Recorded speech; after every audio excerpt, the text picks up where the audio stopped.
Okay, we should be live.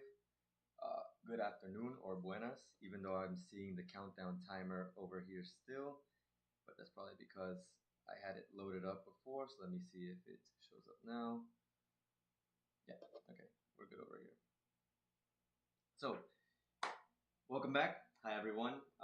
Buenas, good afternoon. We are here today, me and of course, Dad.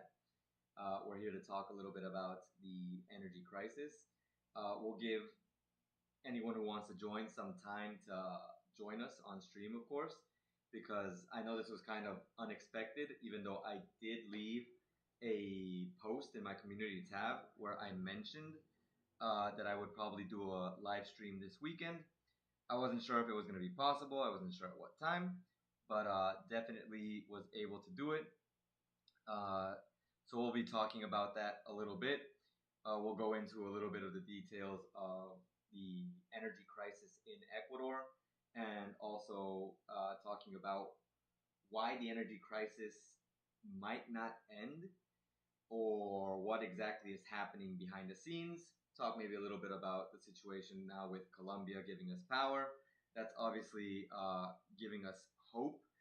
But remember, we can't always have a blind hope. We also have to, be critical. We have to see what's happening, not just in the good sense, but also in the bad sense as well. As much as I hate to be the bearer of bad news, of course. So, if anyone has any questions, or of course, if you want to say hi, we are here, of course. Like I said before, buenas to everyone joining the chat, everyone joining the stream. We have some things to talk about. And of course, after we finish discussing the more serious topics, we'll relax a bit and just talk in general.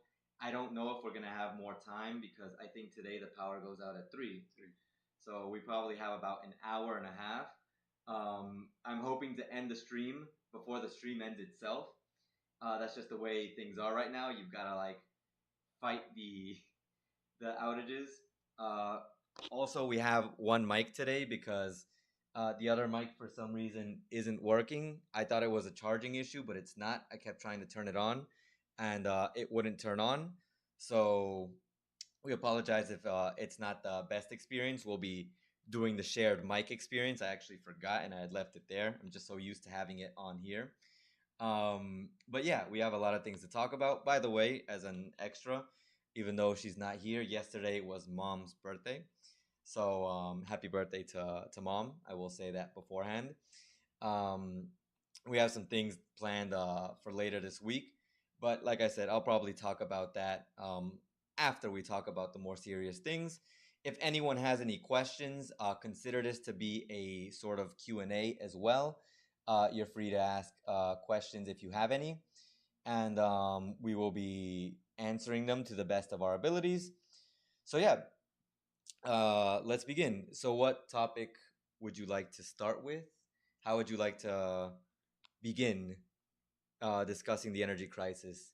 What about talking about your idea with Colombia giving us power? What do you think about that? Colombia promise first, sell energy for 70 megawatts, right? Okay. But after this started last week and on the first day of this week, start rain very hard in Colombia, entonces people change the position and say, okay, we sell little bit more. First time, second time, 340. But when these people sign, it's for 40. 440 440 megawatts. megawatts, exactly. Entonces, this is good for us. Pero one problem, a solution, the power coming to my country, the other country. Pero now we stop in hydroelectric, the nationals, in Masar, que is big hydroelectric, is stopped now, no produce nothing. So the hydroelectric Mazar is not producing anything right now. Nothing now. This sun, sun, I don't know, no rain now. It's very crazy this situation in these states. It's one state, now it's maybe 132 days no rain.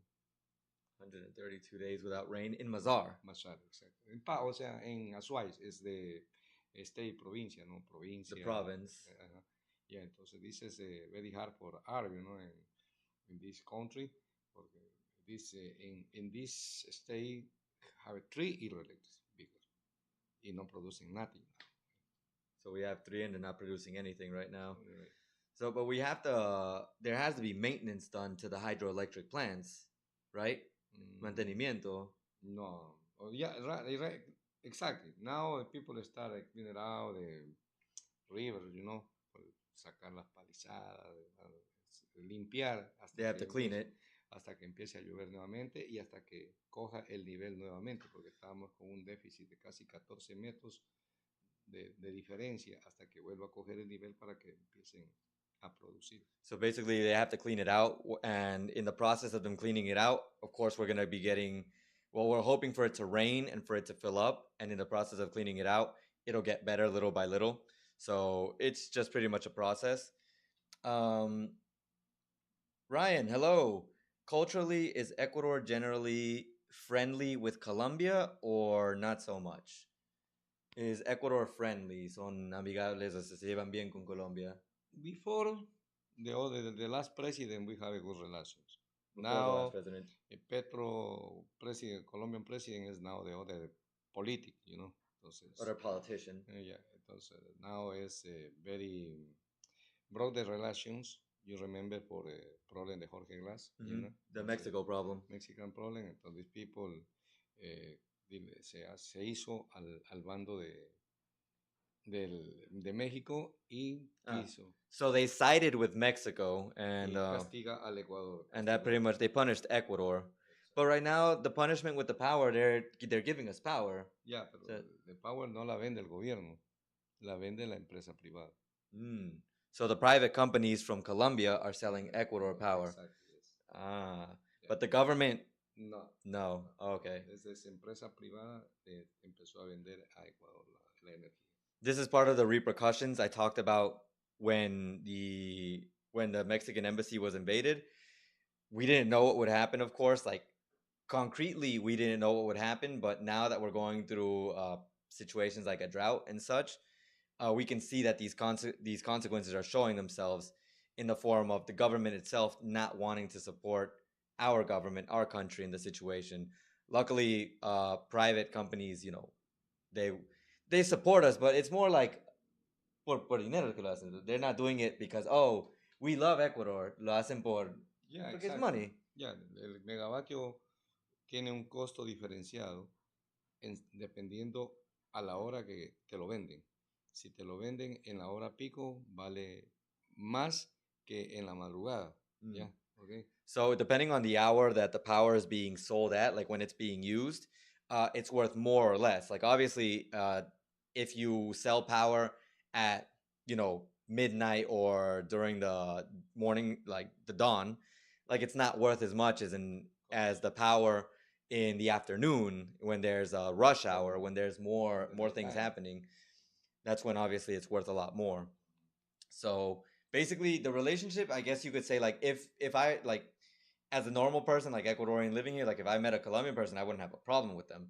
But like the government itself, because of the situation with the embassy, there are repercussions that are being taken. So también empezó la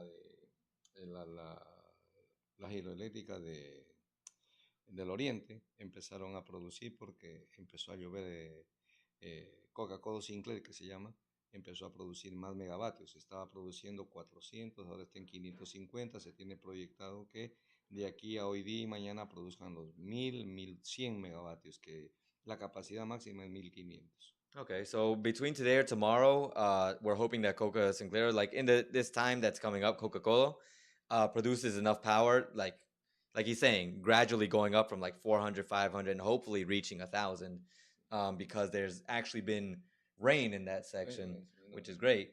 By the way, I did want to say hi to Golden Heights and Oopsies. Nice to see you too.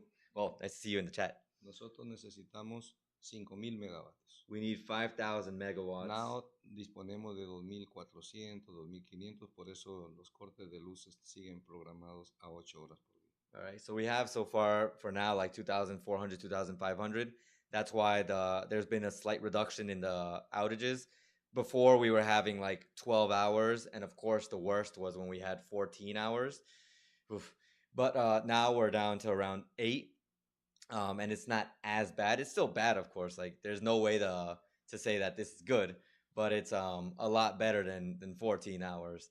But I'm not gonna celebrate that because No, not normalized. no es no normal, no es una vida normal. It's not a normal life that we're living.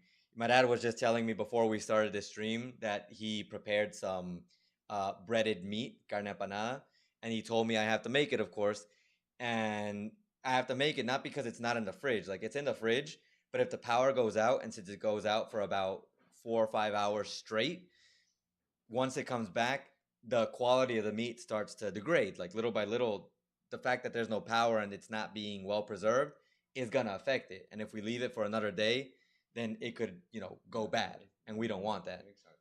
So let me see what Golden Heights has to say. So my question is, does Ecuador recognize a sovereignty issue when it comes to the power crisis? There was recently a Ryan Grimm expose highlighting the fact that Ecuadorians aren't necessarily in charge. So,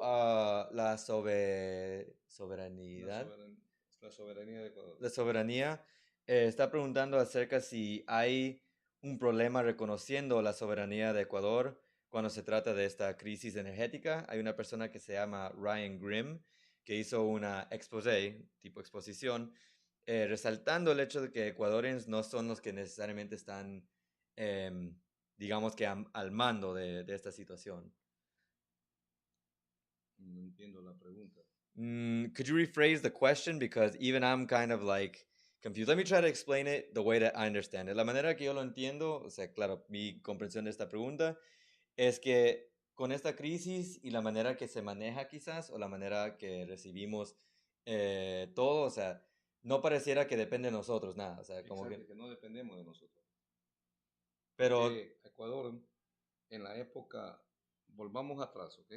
all right, we're gonna go back in time a bit, 15 years ago. like 15 years. ¿Ok? Hace 15 años se empezaron a hacer proyectos para Ecuador llegar a ser el cuarto país productor de energía eléctrica. All right, so 15 years ago, there was a plan for Ecuador to be the fourth producer of energy in the world, the fourth greatest producer. Pero hace 15 años atrás, el Ecuador tenía 12 millones de habitantes. But 15 years ago, there were only 12 million inhabitants in Ecuador. People, the population was 12 million. El presidente de ese entonces, que era el señor Rafael Correa Delgado, él hizo un convenio de un sistema interconectado. So Rafael Correa, who was the president at the time, made a deal, basically, to establish a system, an interconnected system.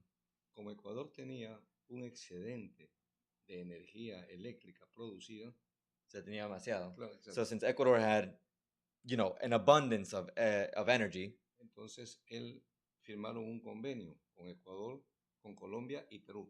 so there was a deal signed between Ecuador, Colombia, and Peru. Entonces, en ese convenio se estableció que el kilovatio que Ecuador le vendía a Colombia, el kilovatio es el que uno usa, ¿ok? ¿Ya? Que le vendía a 6 centavos. So at that time, the kilowatt was being sold to these countries at 6 cents. Entonces, ahora, como hay un convenio firmado y que está bajo registro oficial, Ecuador estaba perdiendo dinero vendiéndole a ese precio. So because there was that deal that was made and Ecuador had to fulfill that deal, like you can't go against it because it's official. Ecuador was losing money on selling power to the other countries. En el anterior problema que tuvimos energético con el ministro anterior en el gobierno de Guillermo Lasso, Colombia nos llegó a vender el kilovatio a 72 centavos. In that time, when we had the previous energy crisis with Guillermo Lasso, Ecuador was being sold energy from Colombia at 72 cents, 72 cents. which, look at the difference, 6 cents that we're selling to Colombia and Peru, and they're selling it to us at 72 cents. No, it's crazy, no? It's Yeah. insane. After this, Daniel Noboa estar de este gobierno, when Daniel Noboa started the government, en el problema que tuvimos ahora en abril, mayo, con la ministra que estaba en ese momento a robo, de apellido robo. All right, so in the time of like April, May, when Noboa was obviously in power, there was the problem with Arrobo. Teníamos otra vez el mismo problema de energía eléctrica. We had another energy crisis. Porque no habían lluvias, las hidroeléctricas no producían y el parque termoeléctrico estaba completamente paralizado. And the hydroelectric plant was completely paralyzed at that time. Entonces, la ministra viaja y llega a un acuerdo a Colombia para que le reduzcan el valor del kilovatio hora consumido a 33 centavos. So the ex-minister, la misma Arrobo, she goes to Colombia to get a deal signed in order to reduce the amount that we're spending on energy from 72 to 33. Okay. Pero hubo un problema nuevamente en el gobierno con los ministros y ella parece que no fue clara con la situación que el Ecuador estaba viviendo en ese momento, y el presidente Daniel Noboa la remueve a ella del ministerio. Really quick, thank you for the correction, Parque Termoeléctrico, thermoelectric generators. Appreciate that, Dylan. And hello, Daniel. Otra vez. Que en el problema que se suscitó en abril y mayo, hubo unas incorrecciones de la ministra de ese entonces y el presidente Daniel Noboa la removió del cargo a la ministra. So there were a lot of errors. There wasn't a lot of clarity with what was happening with this ex-minister. Like basically some things weren't correct. So incluso él la acusó de sabotaje. So Daniel Noboa had to remove her, and of course she was accused of sabotage. Estuvo en cargos públicos cuando fue en el gobierno de Rafael Correa. Because she was in charge of some public affairs or relations when Rafael Correa was president. Okay. Entonces entra el nuevo ministro Duque y él viaja a Colombia nuevamente y habla con los representantes que le vendían la energía al Ecuador y logra bajarlo de 33 a 16, que era ya lo más correcto. Luque, sí. So the next minister that came in, Luque, traveled again to Colombia and got the price reduced again from 33 to 16. 16. Okay. Exacto. Entonces, eso para nosotros era un beneficio porque al comienzo el gobierno pensaba cargarle al consumidor, ¿no? Porque imagínense, si nosotros hoy en día tenemos una energía que es subsidiada por el Estado hasta los 500 kilovatios, ¿okay? Entonces, después de los 500 kilovatios, nosotros pagamos 11 centavos el kilovatio hora. So basically, right now we get, like, if they wouldn't have been able to do this deal, like the government basically pays for the subsidy, but if this deal wouldn't have gone through, obviously it would have affected the people. Right now, we currently pay, like, we have a subsidy of 500 megawatts. Hasta los 500 up until 500 megawatts. That is subsidized. Then after that, you start getting charged 11 cents. No, hasta los 500 kilovatios se paga 11 centavos. Up until the 500 megawatts, you pay 11 cents. Yeah. And then after that?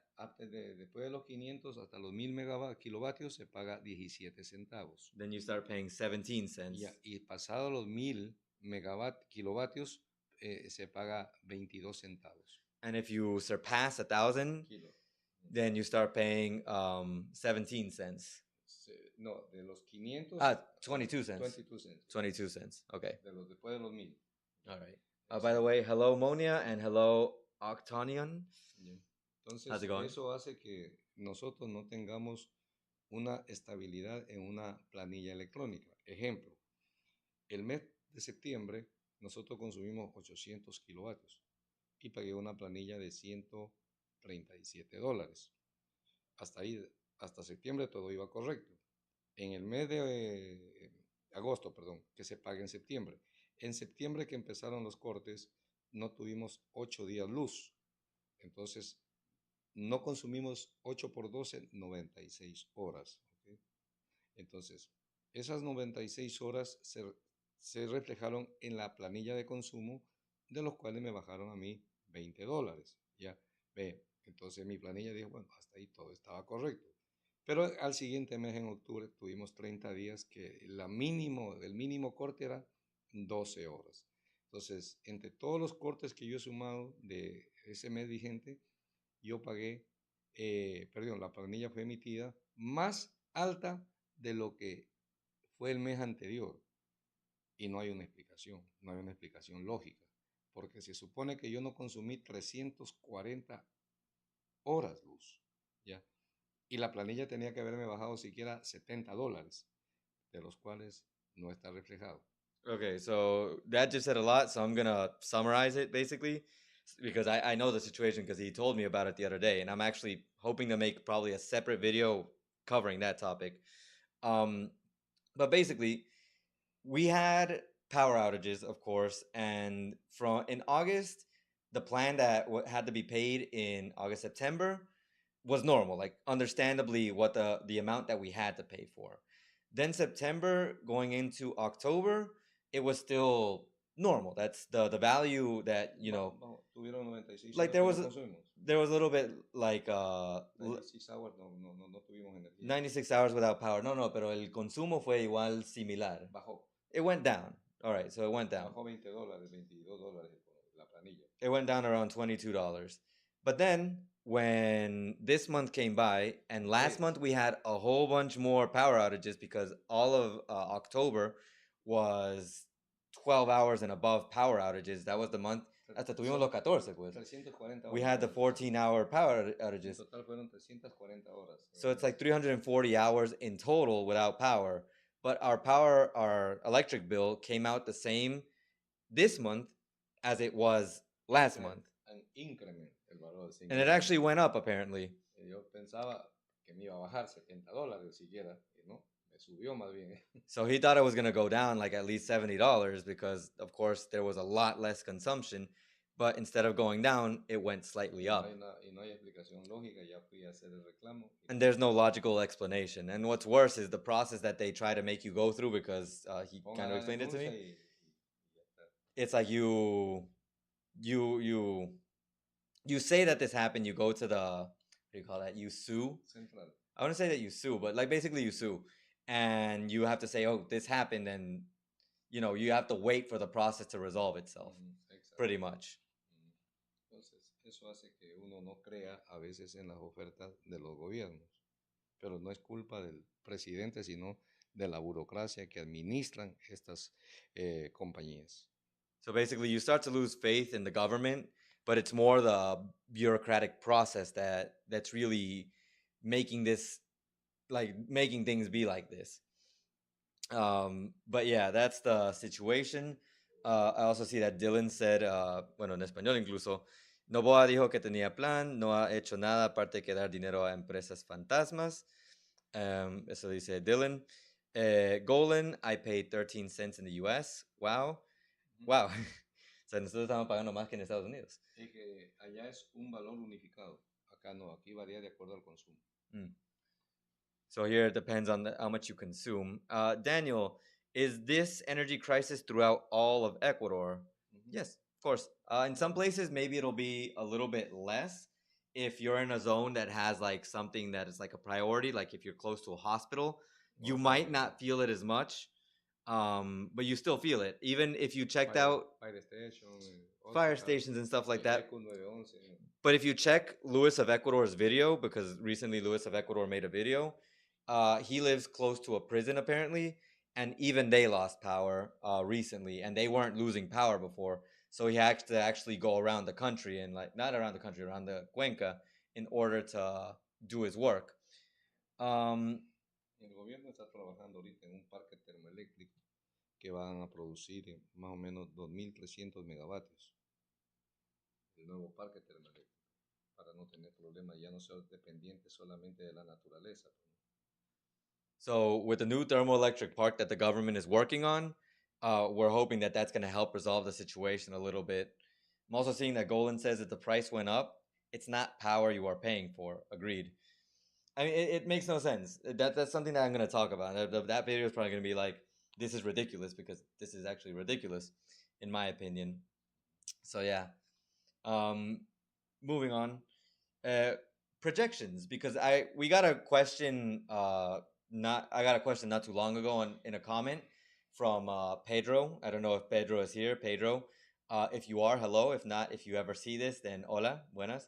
But he basically asked what are my dad's insights towards the future, possible projections, how he thinks the situation is going to change, negatively or positively, based on everything that has been happening. So since last time Dad was the one who gave the answers to that, this time he's going to give a little bit of his ideas on what the projection towards the future is. Las proyecciones son que en un corto tiempo que empiece a llover, quizás este problema se solucione, pero ya no se puede pensar en soluciones cortas, sino en soluciones a un largo tiempo, porque la población va creciendo. Aquí en el Ecuador tenemos una población que paga consumo y una población que vive sin pagar consumo. Okay, that's a lot to take in right now. So the short-term possible solution that my dad is looking at, and I think everyone here is like kind of like that's the obvious solution, is that it rains, that we have rain, and that the situation with the rain improves the situation a little bit more. But that's a short-term solution, and the country can't keep looking towards short-term solutions. We have to look more towards a long-term solution, something that's going to resolve the problem, not just for now, but forever. Not only that, but like my dad was saying, here in Ecuador, we have people, basically, you can call it like two different bases, two different camps. The people who pay for electricity, and basically people who don't pay for electricity or don't pay as much. Entonces, eso se debe a que en el Ecuador han habido ciudades grandes, Guayaquil, Quito, Cuenca, donde nosotros vivimos, Puerto Viejo, Machala, son Ambato, son ciudades grandes que la población se ha extendido. Y esa población regularmente viven irregularmente, sin servicios básicos reales.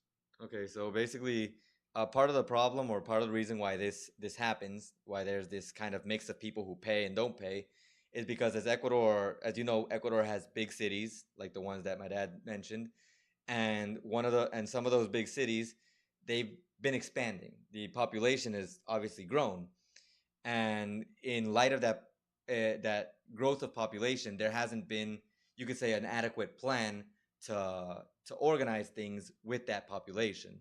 O sea, no hay una real lectura de cuántos megavatios exactamente se necesitan, porque es una población que consume, pero no se registra. So basically, there's a part of the population that, since it's been extended, there's not a real number, like a real amount that you know that's how much that area is consuming, or that part of the country is consuming. So as such, there's not a way to, like, I guess you could say, prepare for that. Yeah, I got lost in the translation of that one. Incluso nosotros pagamos un subsidio del 12% para la gente que vive sin pagar. So we pay a 12% subsidy for the people who live, like, and they don't pay for electricity here. So that is something that happens. Entonces, la proyección del gobierno de este gobierno, no sabemos qué va a pasar ahora con las nuevas elecciones en febrero, ¿ya? Es que el gobierno está rehabilitando el parque termoeléctrico en el Ecuador, que había sido abandonado por muchos años. Empiezan a funcionar ya. El Oro está funcionando con un parcial, están con 2 turbinas, la proyección son 6 turbinas, Pascuales son 6 turbinas, están ya 2, 3 están funcionando, están generando un poco de energía en megavatios. Entonces el déficit de Ecuador en megavatios es 5.000 megavatios que se necesitan supuestamente bajo lectura.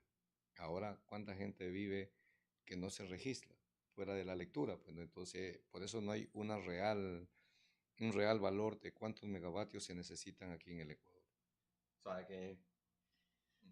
Okay, so basically, there's a lot of power, like he said, that's not accounted for, and due to this power that's not accounted for, it's subsidized by the people. The people have to pay for that power, And right now, of course, the current government is trying to resolve this issue by reactivating these thermoelectric generators, not plants, or not hydro plants, thermoelectric generators, in order to keep the consumption, like to deal with the consumption.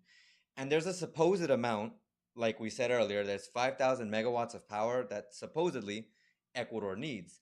But there's parts of the country, there's people who consume electricity, and of course that electricity isn't accounted for.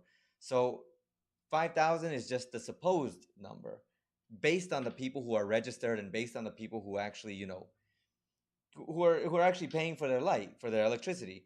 But what about the people who aren't paying for it or who aren't registered in the system? Like how much is being consumed by them, and how much of that is generating towards this deficit that we have?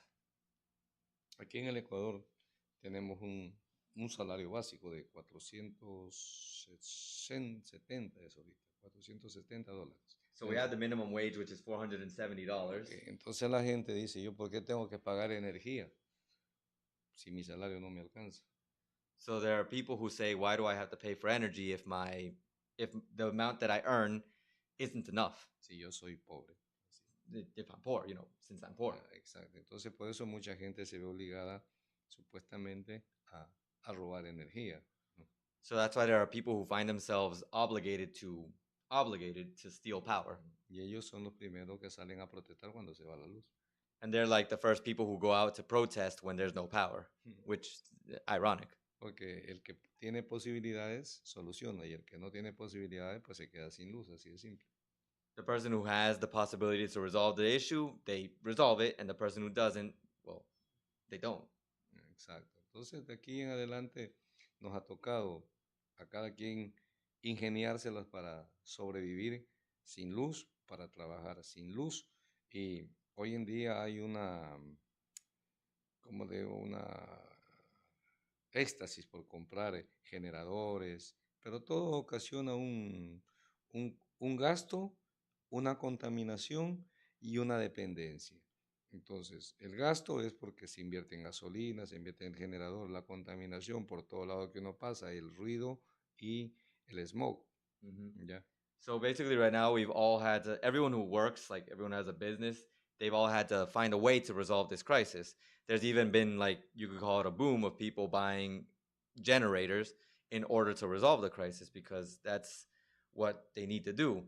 But this also generates problems, certain situations, such as the noise that the generators produce, as well as the smog, or I forgot what else, the emissions that are produced by these generators. Porque la gente piensa que usar un generador es prenderlo y ya está, ¿no? Un generador es mantenimiento, un generador es cuidado y saberlo trabajar. So a lot of people think that a generator is just, you buy a generator and you resolve your problems, but no, it involves maintenance. You have to obviously give it gas, and you have to make sure that it's okay. And separate from what my dad said, I personally think you also have to be respectful with it. Like, don't turn it on like all day, or make sure to turn it on when you need to turn it on, not when you don't need to, which you would assume that's what they do, but El generador es la palabra lo dice, el generador es una energía alterna, o sea que soluciona por horas, pero no es para tenerlo prendido 10, 12 ni 15 horas, pues, ¿no? Like, it's supposed to be just like for emergencies. You're not supposed to have it on for like 10, 15 plus hours. Exacto. Entonces la dependencia es que ahora dependemos del consumo de carburantes. En este caso, muchos generadores son de gas, otros son de gasolina, otros son de diésel. Entonces se genera, por un lado, un problema, se soluciona, y por otro se genera otro. Empezó a escasear el diésel. Entonces, muchas compañías que dependen del diésel empezaron a tener problemas hace 2 semanas porque no había abastecimiento de diésel, porque aparte de que hay corrupción en las petroleras, entonces también se genera una especulación para subir el precio. So basically, because these generators, the sources of power that we have, they require fuel such as gas or diesel. There was actually a shortage of diesel, scarcity. And because of the corruption that my dad talks about that is involved with some of these companies, there's already been speculation to raise the price of certain things. ¿Del diésel mismo o de otras cosas? No, el diésel, la Subir el gasolina. precio del diésel. No, So, todo sube. O sea, el gas no lo pueden subir porque el gas es producto básico. Pero la gasolina no, ni el diésel sí. Eso lo especulan y la gente va y paga más por obtener el diésel, ¿no? So there's a speculation that these things can go up in price. Y eso ha generado que todo suba. Supongamos, esta semana subieron los huevos, esta semana subió el queso, esta semana subió el pollo. ¿Por qué? Porque como sube el diésel, sube la transportación. That's something that I've talked about before. Because of the possibility or the price of diesel and gasoline going up, it also makes everything else go up because the transportation that is used to bring these things, they have to get their money back somehow. So they raise the price of their fees, and the people who get the products, they raise the price of the products. Like my dad said, eggs, chicken, and things like that. Cuando comenzamos el año, por ejemplo, se compraba 4 libras de papa por $1. So when the year began, you could buy 4 pounds of potatoes at $1. Hoy, 2 libras por $1. Now it's 2 pounds, 2 pounds for $1. 50 cents each. La libra, o sea, 50 la libra. Entonces, antes era 25, ahora estamos pagando el doble. Entonces, ¿eso qué significa? Que el incremento de la canasta básica se incremente. Antes era 720 según el INEC. Hoy en día son $800. So before it was the canasta básica. That is the grocery stock. I remember someone mentioned it once before in a comment in a video, but basically the base amount of things that you need to buy, the basic shopping cart. I wouldn't call it that, but I can't remember what it's called right now. It was at 720. Now it's at 800 and $800. So según el INEC, ¿no? According to this site or this source. El INEC es una institución que dice Instituto Nacional de Estadísticas y Censos. According to the INEC. Ellos son los que mantienen siempre los registros de lo que es la población y lo que es el consumo en la canasta básica. So they basically keep track of the consumption of citizens of the population, as well as the how the basic groceries how they go up. I know that's not what it's called, but if someone remembers or knows, leave it in the chat, please. Entonces, esto ha hecho que todo, a nivel de todo, se colapse, porque los negocios sin luz no trabajan. La gente hoy en día con el calor que hace no entra a los locales. El transportista no tiene los semáforos. El productor ganadero no tiene cómo ordeñar las leches. El que vende helados no puede vender helados porque no puede tenerlos refrigerados. Ese sí fue uno que vi. Entonces, yo ya, exacto, entonces los productores de leche están perdiendo porque ya no pueden vender la leche porque nadie les quiere comprar, porque dice, hey, ¿para qué te la voy a comprar si no la puedo producir? Entonces, es una cadena. So basically all of this causes a chain effect in general, like the power outage situation, because if there's no power, of course, it's harder to do the jobs that you normally do. Like even over here, we've had to resolve with lights, and the good thing is we have a gas stove because a gas oven or stove, because downstairs in the business, a grill, in order to produce the food. But there are other places, like my dad was saying, the situation with milk, the people who produce milk, they can't sell it. No tienen como una licuadora, no funciona. And even people who make milkshakes, the ice cream places. I actually had a Reddit article pulled up about that, where there are people who have these ice cream stores. Since they can't preserve their ice cream, they're losing it, and they've had to shut down their businesses. So there are people losing business and having to shut down their businesses due to the energy crisis. Incluso mucha gente ha comprado generadores pensando que un generador le va a alcanzar para un congelador y no le abastece, porque el generador depende de la capacidad del generador para poder poner a funcionar las máquinas. So there are people who have even bought generators in order to power like freezers, and without realizing that depending on the power that the generator produces that's gonna depend on if the freezer is gonna be able to last or not. And in some cases it hasn't. Kind of a consequence of having to buy something cheap is that maybe it's not the thing that you need, and you don't exactly have the amount of money necessary to invest in something more expensive. De todo esto que nosotros estamos viviendo, de cada crisis que uno enfrenta, siempre hay que sacarle provecho y hacerse más fuerte, ¿no? Porque la vida sigue, quiero o no, la vida sigue y hay que enfrentarlas nada más. Pero ahora, ¿cómo se las enfrente? ¿Bajo qué circunstancias? ¿Bajo qué condiciones? Esa es la diferencia entre el que lo puede hacer y entre el que no lo puede hacer, ¿no? So basically, with every crisis, I guess one of the positive things is that you learn from every crisis and you learn to overcome it and overcome future crises. You have to like learn to overcome these crises because the people who learn to overcome the crisis or who become stronger through it, those people they succeed. They become more successful. But the people who don't kind of get stuck and fall behind. Nosotros lo que ya tenemos una edad ya representativa, pues en mi caso yo tengo 60 años, yo ya digo es una raya más al tigre, pues, ¿no?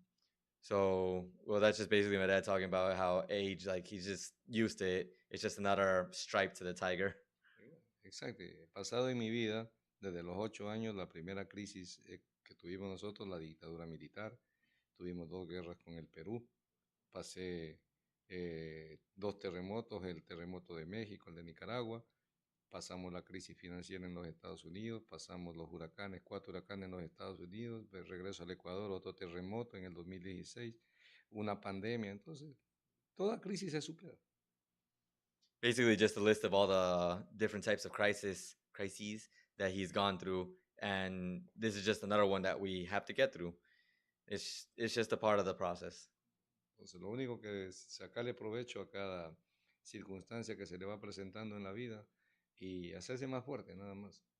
Uno se hace fuerte por la familia, por, si uno se quiebra todo. Entonces, siempre hay que tratar de mantener la ecuanimidad y la conciencia, pues, ¿no? De que todo va a pasar.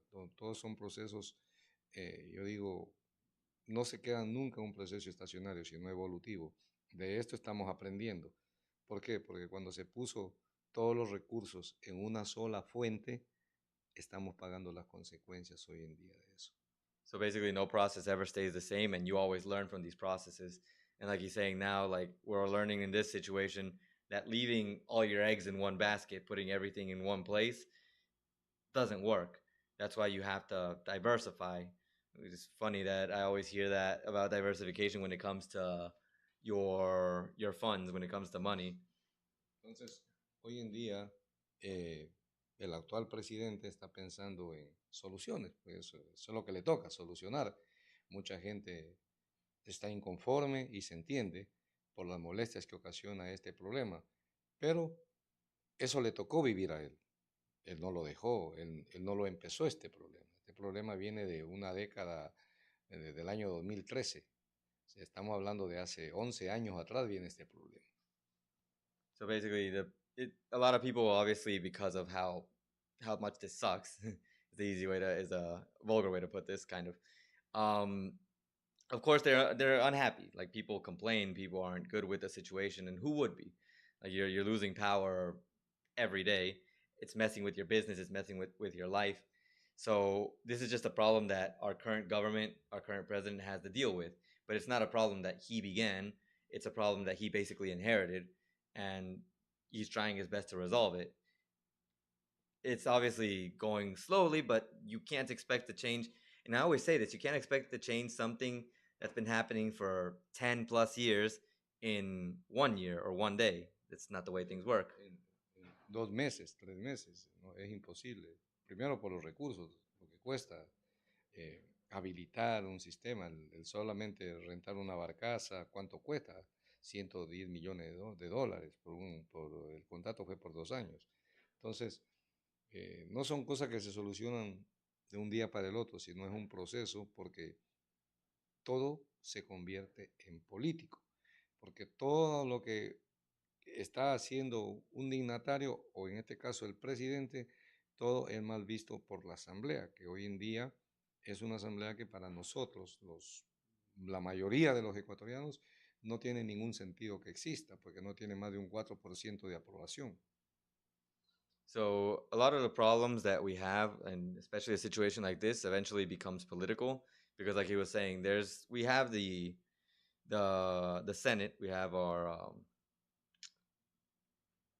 have these people who are in the assembly. I'm not sure if that's what you call them, but the Senate, and they don't even have 4% approval rate.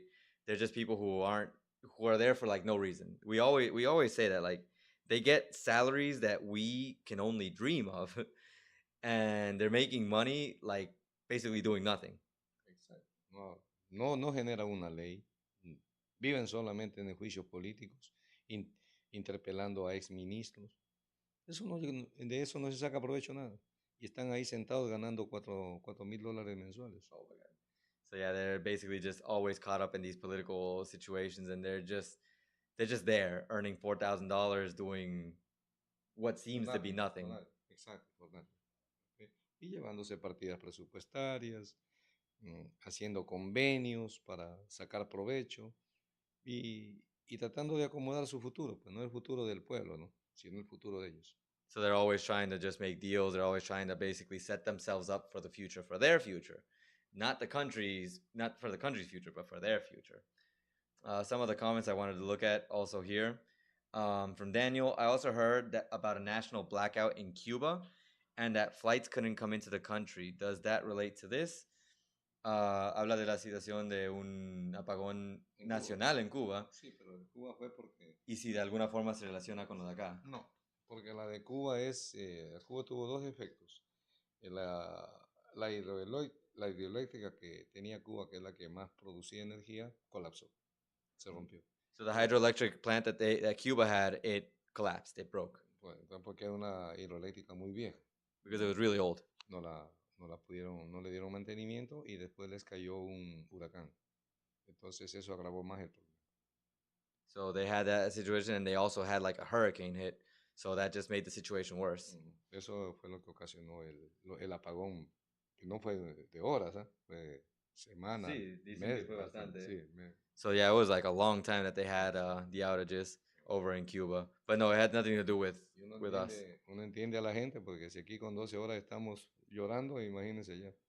We understand their pain, because if here we suffer with 12 hours, over there, it's got to be so much worse. And then the next one, Maverick. How frequently do blackouts happen in Ecuador? What does the government do to fix this? Maybe shift from hydropower. I'm planning to move to Ecuador next year, and a blackout won't stop me. That one I can pretty much answer. The blackouts isn't something that like has happened in Ecuador like throughout the years. Hace años atrás, ¿cuándo fue que tenían apagones de Ecuador? Creo que en 2009, like 2009. No, tuvimos en el gobierno de Lazo también, tuvimos uno. No, pero digo, o sea, cuando hablamos de tiempo atrás, como que 2009. Ya hubo en el año 96. No, pero tampoco tan atrás, pero como quien diría. El último, en el año del 2000 para arriba, en el 2009. So basically in 2009 was when there was like serious power outages. Recently now, like in the government of Lasso, like from last year pretty much, we had outages again. And it's not something that like is normal to happen here, by the way. This is not normal. This is outside of the norm. But because we were only dependent on hydroelectric energy, we technically still are. That's why we have these outages. So the government is basically trying to fix it by, like my dad said, implementing some thermoelectric plants, or generators, by also adding in alternative sorts of forms of energy, buying energy from other countries, in this case Colombia. So we are resolving. It's just not something that's gonna be over like overnight. And I do have to talk about that at a later date, because I do have to make my visiting Ecuador video for 2025, and I have a lot of things to talk about there. So make sure you're subscribed for that. But for now, just understand that this is not normal, and that the government is trying to take action to resolve it. This government. And I don't think the other government isn't going to do it, but I just don't know if there's another government, how they're going to do it. Right now we have like a plan. Well, Noboa has a plan, but I don't know if that plan is going to change if someone else comes into power. LB, wow, so many issues. We had planned on moving to Ecuador a few years ago, changed our minds, and went to Mexico. Hope Ecuador can resolve this. Yeah, LB, hopefully things get better.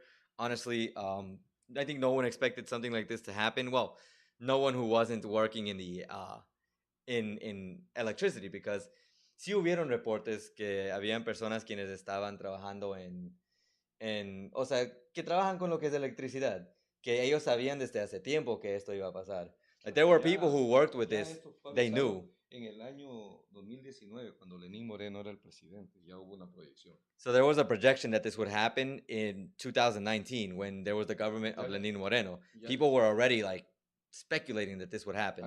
Hace 5 años atrás teníamos una población de 16 millones de habitantes. 5 years ago, we had a 16 million Hoy population en here día in Ecuador. tenemos una población de 18 millones de habitantes. Entonces, se incrementó el consumo y no se incrementó la producción de energía. So our population went up to 18 million, and the amount of consumption went up, but the amount of production did not. Dylan, don't forget the embargo that Cuba is under.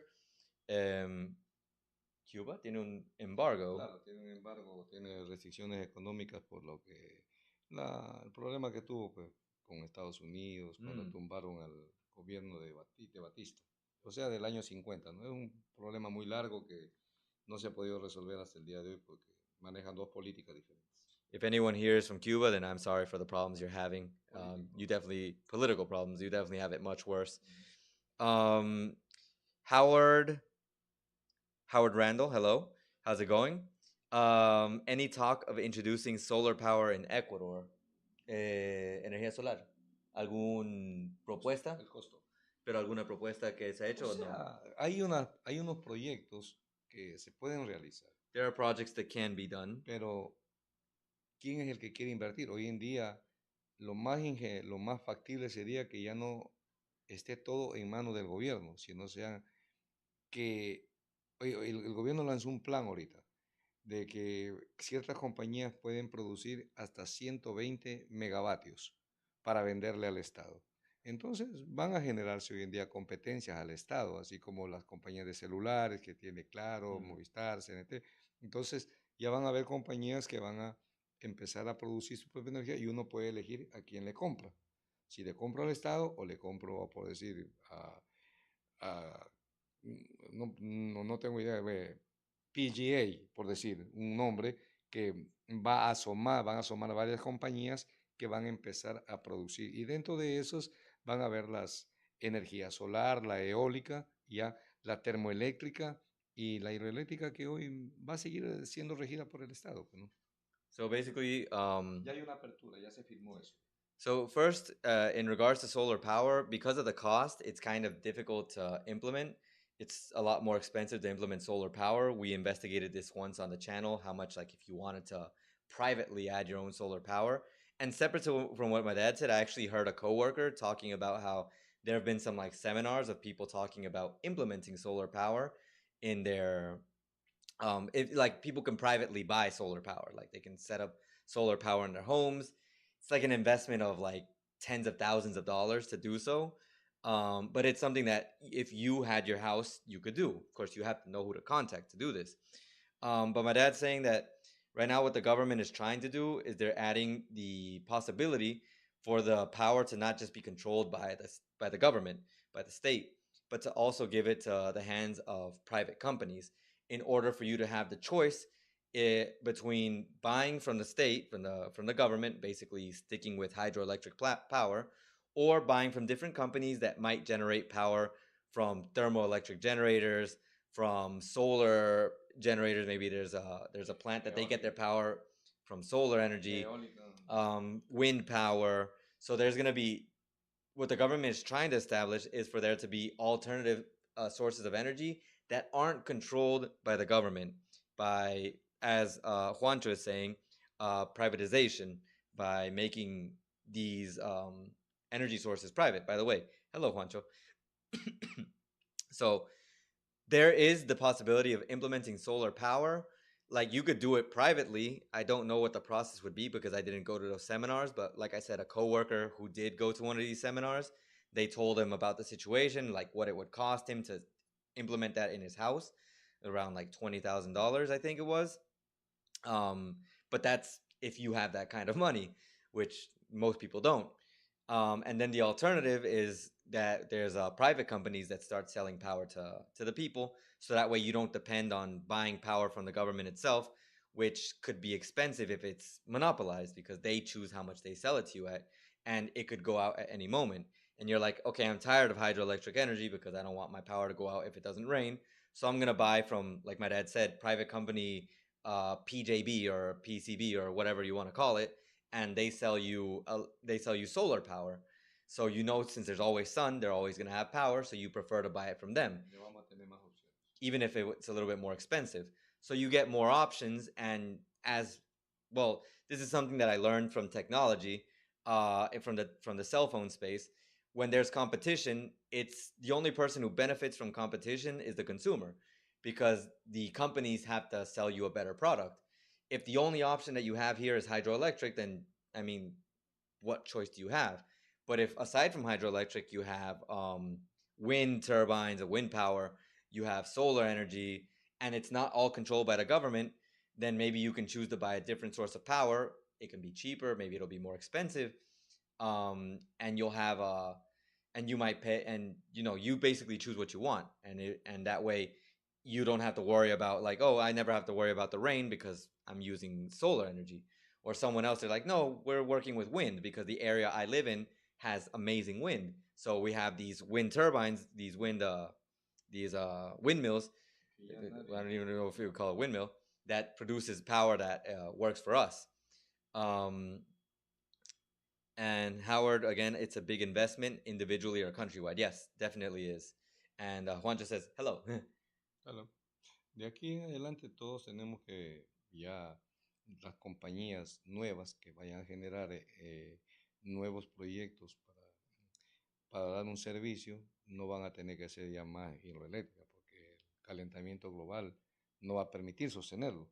Entonces van a tener que pensar en estas energías alternativas como las que se mencionaron.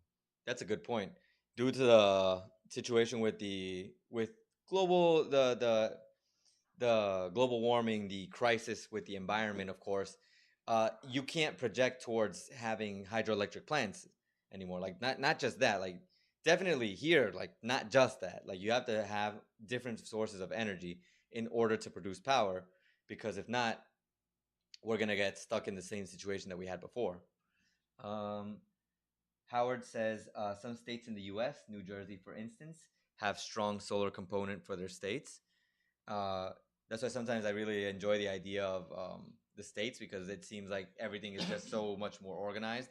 I know that's not actually the case, and there's a lot of things that confuse me about the states nowadays, but we can talk about that at a later date or later on. And then we have a comment from W View C. Privatization will only drive up the price you pay. In the UK, it's totally private.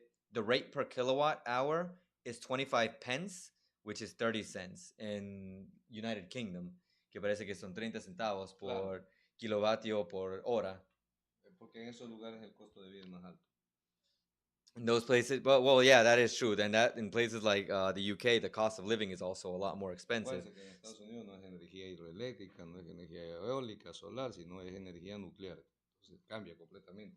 Even in the States, they have options such as nuclear power, and as well as other places in the world.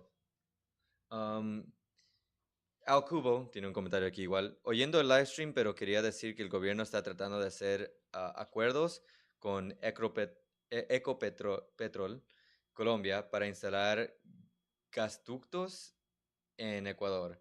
So Colombia is trying to make deals with Ecopetrol to install gas ducts in Ecuador. Gasductos. No, porque Ecuador tiene producción de gas. O sea, se produce internamente. Ahora, eso es lo que uno le pone. De ahí para abajo, debajo de la mesa, no se sabe qué más vaya a suceder, ¿no? Oh, I mean, there's certain things that we know and certain things that are under the table that we really don't know about. That's, you know. Donde nosotros sabemos, Ecuador tiene suficiente gas natural para solventar y producción, pues, ¿no? Para la nueva generación de termoeléctricas. Well, as far as we're concerned, Ecuador has enough power. Like, they have enough gas in order to produce power. Like, they have gas. So, getting it from outside. Que dice que Colombia no, pero que Ecuador está haciendo los acuerdos con Colombia para aquello. Sí. So, yeah. Howard, ya yes, está el acuerdo, pues ya se firmó el acuerdo para la venta de energía.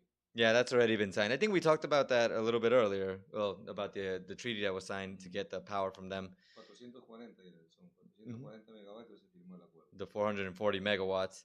That was part of what I posted the other day on my community tab. What you need to have is the government building wind farms and solar farms with battery storage. That would be great.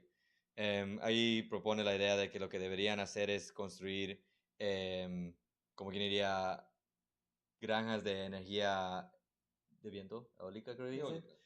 y lo que sería de energía solar con almacenamiento por medio de baterías. Lo que yo sé de eso es que es muy caro. It's very expensive. Instalar es caro. Installing it's very expensive. Pero supongo es una inversión reembolsable en 5 años más o menos. So it's something that would have basically a benefit in about 5 Y years. aquí la gente no quiere eso, sino la gente quiere resultado. Invierte hoy día para coger mañana plata. Pues. Everyone wants to invest now in order to get the benefit tomorrow, so it's kind of difficult for that to happen. Siendo realistas, si hubiéramos pensado en eso hace muchos años atrás, ya estuviera. Todo el mundo lo tuviera, lógico. Like, if we would have done that before. Incluso en Estados Unidos, toda la gente empezó a remover los paneles solares porque el costo del mantenimiento era caro. Las baterías son caras, limpiar los paneles es caro. Entonces dice, bueno, para eso pongo la energía a gas o en ese caso ya lo hacían directamente un tanque, un water heater o las Instant Hot que se usan allá hoy en día. Entonces salía más barato que estar pagando el mantenimiento de los paneles, porque viene la lluvia, vienen los huracanes, se te dañan. Entonces todo es relativo en la vida, de acuerdo a los momentos que se viven. So basically, what my dad's saying is that in the States, they did have a time where they had a lot of solar panels, and apparently they took that down because it's just too expensive to maintain. Maintenance costs, and especially with hurricanes and things that happen over there, it just makes more sense to have alternative sources of energy that aren't solar because they're less expensive to maintain. And like I can foresee that like being a problem over here as well. Like not so much because we wouldn't have solar power, but because of the maintenance cost. Like my dad said, it would have been profitable in 5 years, but that's not something that I can see people doing immediately. Yo cuando trabajé en la construcción, nosotros íbamos a edificios que había que remover esos paneles solares porque la gente ya no los quería usar. Even when my dad worked over in the States in construction, he had to remove solar panels from buildings because they didn't want to maintain them. So, and we're talking about like long time ago. So,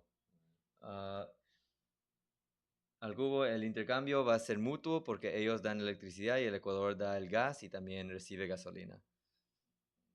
All right. Juancho, Ecuador has a lot of oil. Some years ago, a big refinery was being built. Many say that to a big extent was boycotted by the US.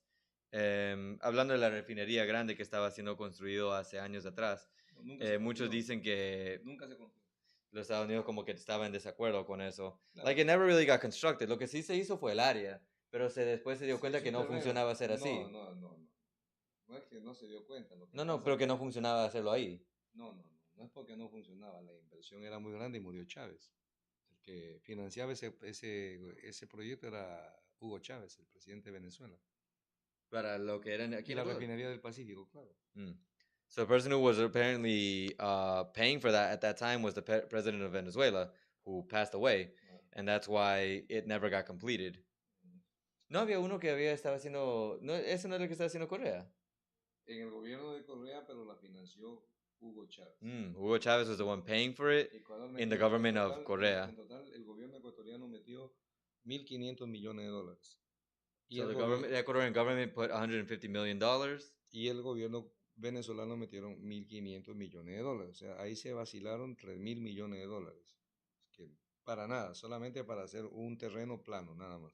So basically all that money was spent just to create an empty space because it never got completed. El resto todo se lo llevaron los políticos del momento. And the rest was taken by the politicians that were there at that moment. Let's see here. Ecopetrol ha expandido la producción de gasolina y refinamiento de productos de petroleos. Sí, supongo. Ahí claro, sí, petróleos. Tienen que empezar a producir más porque hay más demanda. They have to produce more because there's more demand. It makes sense. All right. Son las 2:31. Todavía queda como media hora. Sí. Igual, si hay algo más que quieras decir. Bueno, aquí lo único que nos queda es esperar para poder y tener paciencia hasta que empiece un poquito a llover más, el parque termoeléctrico comience a funcionar y ya nos hemos acostumbrado 2 meses. Yo no. No, no me gusta acostumbrarme a eso. No, ya nos But hemos basically, acostumbrado. we just have to be patient at this point. Like now, it's just a process of waiting until the extra energy created by the thermoelectric generators is produced, and basically the situation starts to resolve itself. I mean, we are used to the scheduling now. Like we know when there's a schedule because it's become a little bit more consistent. Except for this morning, I felt wasn't, but it's a little bit more manageable when you understand when the schedule is gonna be, when it's gonna happen. But it's still, we just have to wait. Ya estamos sintiendo el cambio de la temporada, ya estamos llegando al invierno, entonces eso quiere decir que empieza a llover y quizás esto también se solucione. Yeah, it's getting hot, and you start to feel it, so you start to know that the climate's about to change. Aquí está diciendo Akubo de los 3 billones de dólares que se esfumaron. 3.000 millones. 3.000 millones. Ajá. 3.000 millones, pero eso no es billion o es million. Millions. Millions, ok. 3.000 millones. Son, billion es cuando pasa de los 1.000 millones. Claro, eso es billón, ya. Billones. Ok. Se lo vacilaron, se lo llevaron. Y quedó un terreno plano nada más. Yeah, all that was left was basically that space. So, yeah. Yo me despido y le voy a descansar un ratito porque ya mismo. Sí, tiene que trabajar. Tengo que trabajar. All right, guys. I'm very happy. Talk to again aquí together my boy, all right? Have a good day, huh? I'm going to stay for a little while longer, probably until around 2:55-ish, and then go. As you probably noticed, I got a different setup. That's why we're a little bit closer. Some things that I wanted to update you about, take advantage since, live streams are the best time to just have a casual conversation. That's why there's no rush in the live streams. If you are here for the pertinent information about the crisis, then everything is good. Up till now, that's about as much as we can talk about that. I mean, there's more things that we could talk about. Like, there's people who I found some Reddit comments of people wondering if the energy crisis is actually going to end in December, because let me show you the article that I had pulled up from Reddit. Well, not from Reddit, from online. I saw this the other day where Noboa was promising that the energy crisis would end in December. This was translated, but it looks like it untranslated itself. No, I don't want to dictate. I want to translate. So here, Daniel Noboa promised an end to the blackouts in December. Will this happen? That's the concern of a lot of people, if it's going to end or not, because they lost faith in from what happened the last time.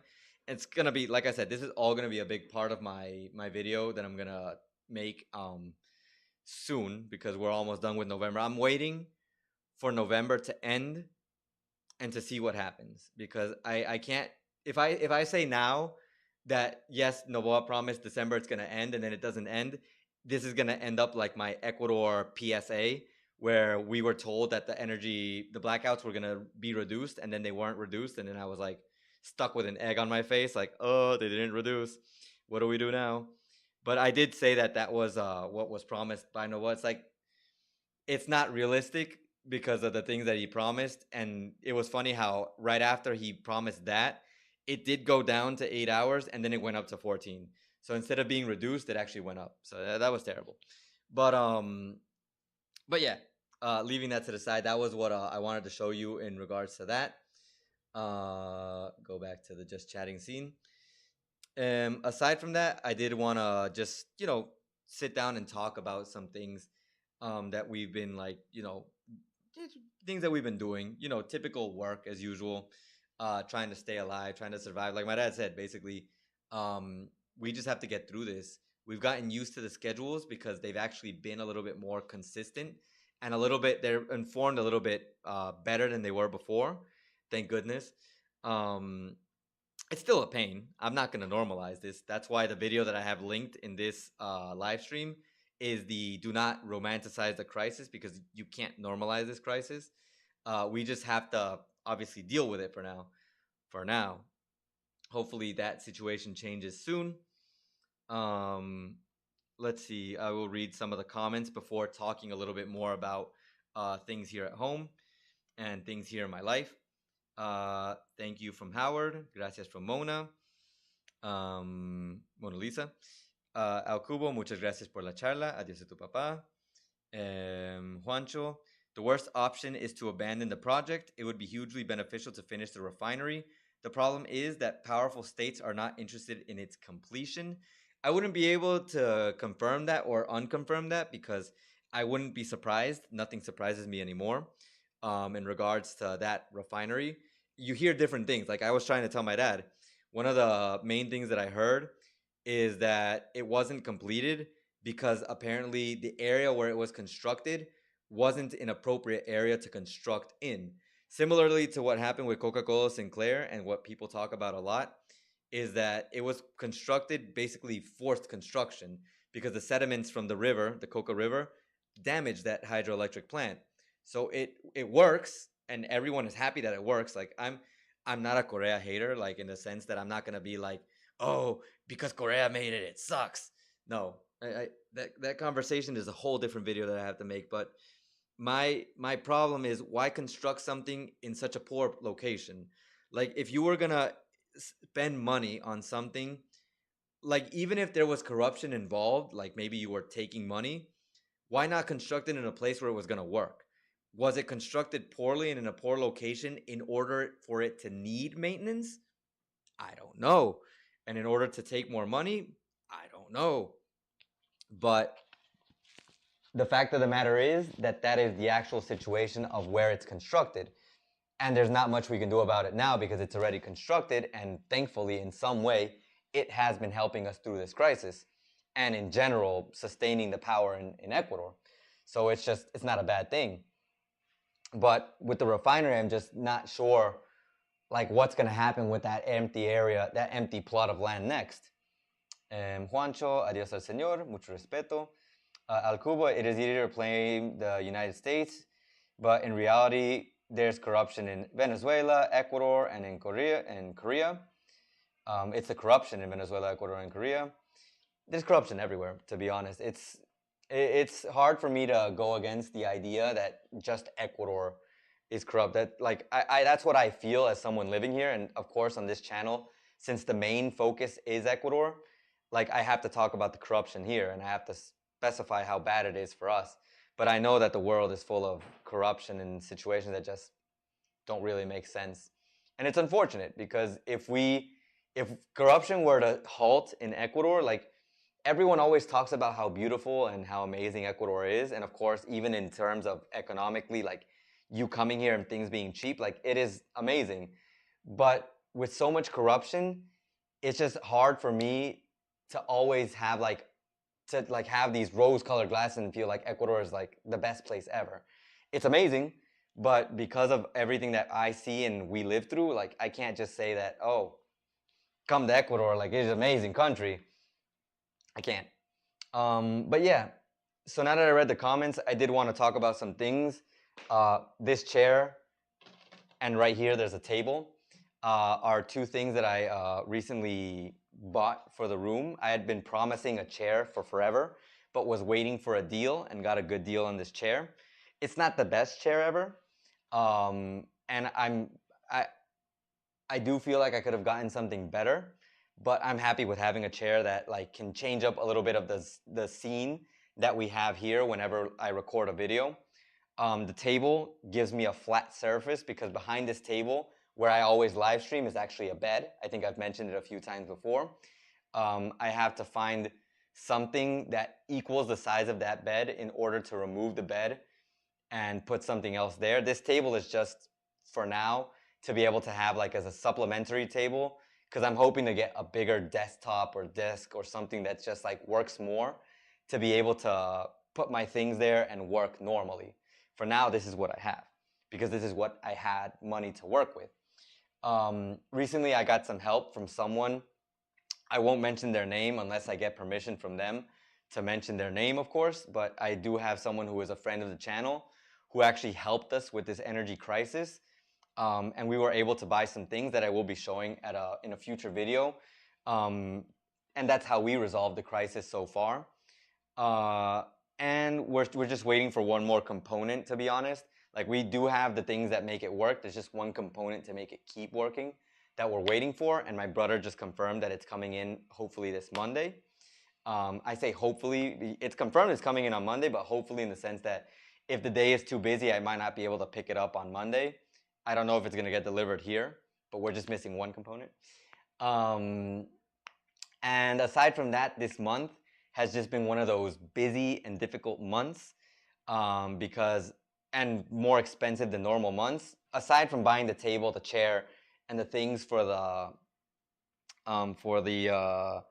to help us with the crisis, I also had to do the matriculation of my motorcycle every November. That is my matriculation time, basically the enrollment of my motorcycle, which you need to do in order to keep driving your motorcycle every month in Ecuador. You're not just your motorcycle, your car, whatever vehicle you have. So I had to do that this month. I also had to buy a new tire for my motorcycle because the front tire, I would get it inflated. I even would have to go get it fixed. It cost like $2 to get it fixed. But then after like a week or a week and a half, the tire would start going flat, which isn't normal because the back tire doesn't, but the front tire kept doing that. So I had to go buy a new tire. And since I replaced the front tire, I'm pretty sure that in the next few months, I'll have to replace the back tire as well. So this month has been full of a lot of expenses, and not just expenses for, you know, like things like that, but actually some things in order to also keep my sanity in this crisis. I actually wanted to buy like an electric fan, but all the options that people give me, they say that they bought it. Like, let's just say you buy a $5, $10, $15, and those fans now cost like $20. But let's say you buy like a $20 fan. Apparently, those $20 fans, you charge them to full power, and they last you for like an hour. And some of them, they don't give you enough air, so it's kind of like cheaply made.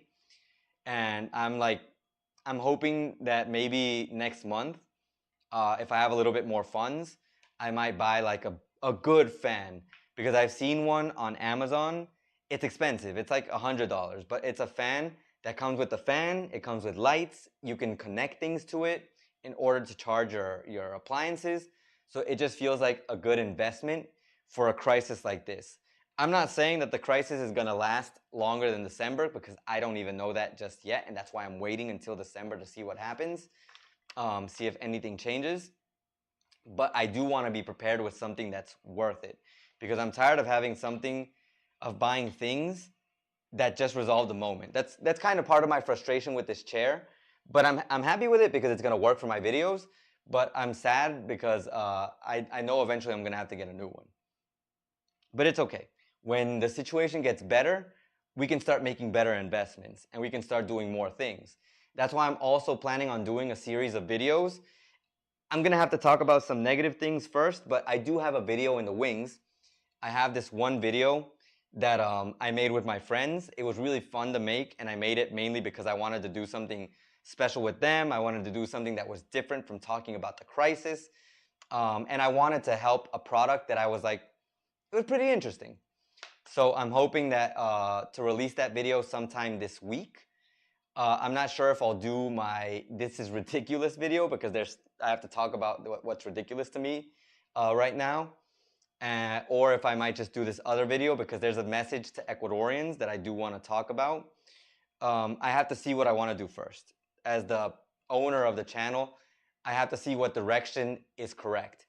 Honestly, I'm not going to lie, I don't know what is the perfect path sometimes, but I just try to make the best content I can that I feel is going to help you, that is going to help the people who are coming, people who live here, and in some ways maybe even help the country, because like I'm seeing in a comment, it's not good look for getting tourism or sympathy.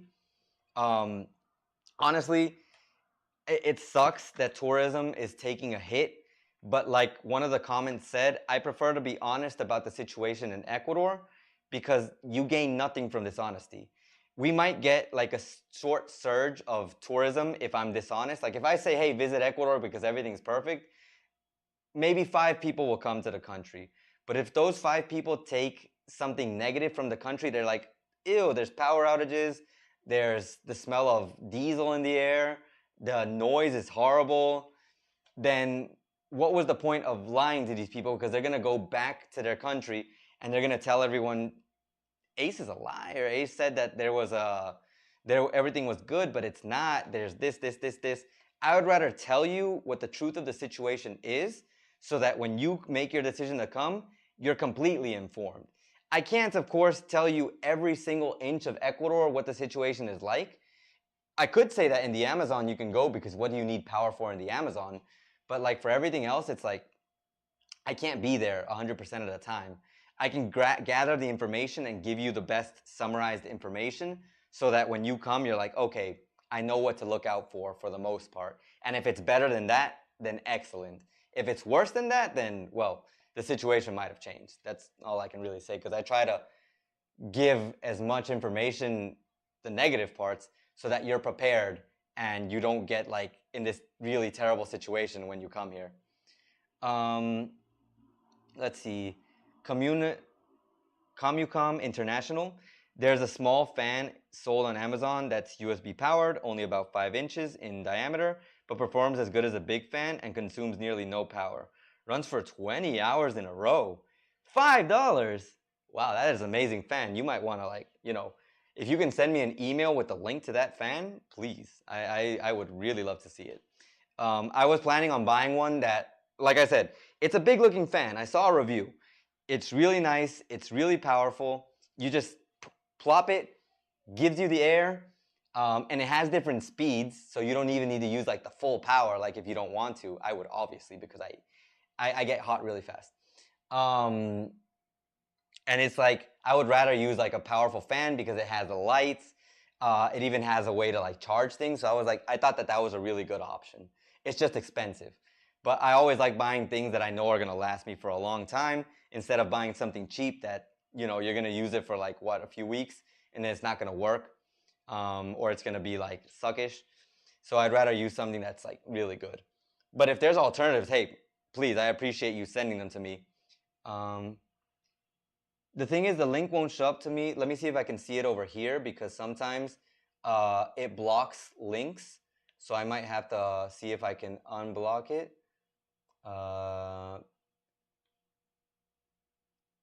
Link in the chat directly below what you read. I don't see it. It's not showing up, because I'm pretty sure it got blocked by the moderation of YouTube, because it doesn't like you sending links. Like if anyone sends a link, it's like iffy about it. But yeah, aside from that, yesterday we celebrated Mom's birthday, like we said. Well, my brother got to celebrate with her, because yesterday I had like this sharp headache that I actually had to take some medicine for and just go to sleep early, and I kept waking up because it just hurt so much. But then eventually it went away and I was able to go to sleep. But yeah, that's what happened yesterday. But he celebrated it with her, bought her a shake. They got to drink something together, a milkshake, and it was nice. Aside from that, work has been kind of tough because of the outages, of course. You lose power, you can't really do anything, especially when most of the things that you have are powered with electricity. It's just kind of tough. Email, por favor. Hold up, let me write it down in the chat. Hold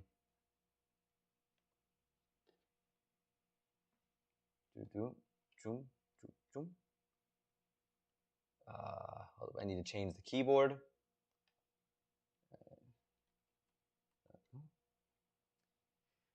I also want to take this moment to appreciate everyone who joins the streams, of course.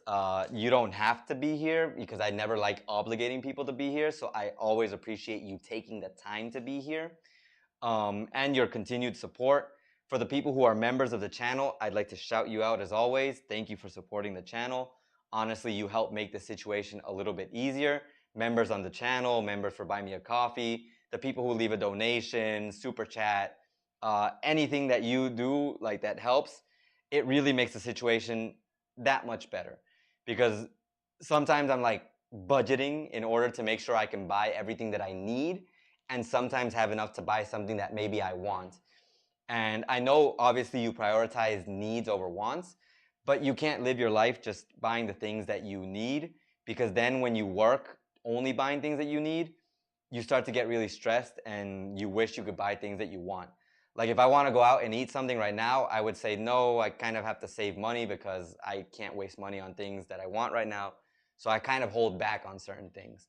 Although something special that's going to happen soon, like I said, some video plans before my power goes out, because I'm going to end the stream in about 4 minutes, maybe 5. Next week, I will be doing a special Thanksgiving celebration. I'll do it like vlog style, so I'm going to show what we're going to do. Recording technically starts tomorrow. Because someone, the friend of the channel who I mentioned, if they allow me permission to mention them, I will mention them in the future. They sent us some money to be able to realize this, to do this, and I'm really appreciative of that because it's something that no one has to do, but like I appreciate it. So we'll be celebrating an Ecuadorian United States style Thanksgiving. It'll be kind of a mix, so that's going to be really fun, and it's going to give me a chance to also thank the people who have always supported me, the people who have like shown up on the channel. The people who maybe they join me on live streams, people who always like are members of the channel, of course. It's just a good way for me to say thank you. What else? I also want to upload this video that I told you guys, like a special video that I made with my friends. It's edited, completely edited. It's done. I do have concerns because it's gonna feel for a lot of people like it goes a little bit against the norm of my channel and especially of my brand, of who I am. But you'll understand when you see it. It doesn't go completely against it. It's just something that is only gonna make sense once you watch it through to the end, or once you understand that I'm not the one who's like doing it. It's like my friends. It's interesting. You'll see when I post the video. I still have to make an interesting thumbnail for it, so I'm kind of waiting for that. And of course, I wanted to do this stream first. What else? I'm also planning on doing a series of videos because this video that I have in the wings is like a recommendation, a review. Spoiler, it's a review. And I want to do recommendations and reviews of other things in the future. But I need to make sure I have all the things that I need in order to do that review. And I want to do it more interesting because I don't want to do it just myself. I want to involve my friends to make it more interesting. So, there's a lot of things that I want to do. And it's just, I need the time to do them. I need the materials to do them. And the people who help me, they need to have time too. Because I can't force my friends to help me. They just do it because they want to. And I always appreciate them for doing so. The same way I always appreciate the people who join the streams, people who are members of the channel and who donate. I always appreciate your support. So yeah. Alcubo, thank you, Ace, for keeping us informed and aware of what is going on in Ecuador. Always glad to be able to help in some way, shape, or form. Comicom, link sent. Appreciate it. I will check it out. And for everyone else, thank you for being here today. Once again, members, thank you for supporting me above and beyond the norm. I apologize for not making my monthly update. I'm actually going to combine 2 months update in the next update because I've just been horribly stressed with this whole energy crisis. There are days that I just feel really bad when I get home. Like, not headache bad, thankfully. Yesterday was an exception. I don't know why I got a headache, but it was just really, really bad. But I hope that when I make my next update, I can combine both. I hope you're not too upset about that. Sorry about that, members. And yeah, once again, gracias por estar aquí. Thank you for being here. Expect more videos in the future. Take care of yourselves. Howard or Randy, take care. Alcubo, Comicom, everyone who joined the stream today, Juancho, Golan, WView, Maverick, Daniel, Octonian, and Dylan, Mona Lisa, Ryan. Gracias por estar aquí. Take care. Have an excellent rest of your day. Kathy, Kathy, thank you for joining, but we're almost out. But thank you for being here. Have an excellent day. Make sure that you like this stream. And as always, ace out. I'll talk to you guys soon.